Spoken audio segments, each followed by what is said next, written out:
You've probably seen an excavator at work. The arm moves through the use of a hydraulic cylinder, which contains fluid in contact with a rod and piston. That is, we have a hydraulic domain in contact with a mechanical domain. How do we model systems with multiple domains in Simscape?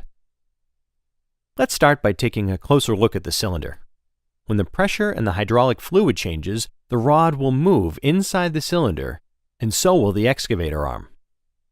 To model the rod, we start with a mass and add a translational hardstop, located in the Simscape Foundation Mechanical Library.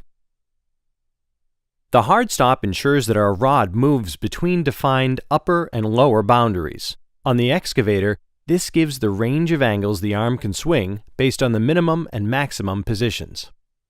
Our excavator also requires blocks from the hydraulic domain found in the Foundation Library. Here, we need a hydraulic pressure source to model the pressure in the cylinder. This block requires a physical signal as input to define the pressure. One way to do this is with a ramp from the Simulink Sources Library, in combination with a Simulink PS converter. This block converts the Simulink signal into a physical signal as required. Notice the different colors in the two parts of our model. The colors indicate the domains that we are using. When we try to connect different domains, we see that it is not possible.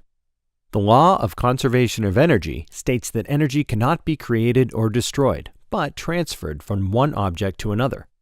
So, we need a converter that transfers energy from the hydraulic to the mechanical system. We find such converters in the Elements sublibraries of the different domains. In our case, we need a translational hydromechanical converter. There are equations defining how energy is transferred from one domain to the other, and we must enter parameters for these equations. To learn more about a converter, right-click on the block and select Help. Here, R and C are mechanical translational ports associated with the rod and the cylinder. Pressure at port A generates force in a direction specified by the converter orientation parameter. The actual value for the force is the product of the pressure at port A and the piston area specified in the block parameters. The velocity of the rod also depends on the volume flow rate. So now, coming back to our model, we add the converter and, look, we can connect our two domains. The conversion is 100% efficient. Often, though, we need to think about losses that occur during the conversion. In the excavator, the arm would lose energy as heat through friction, for example.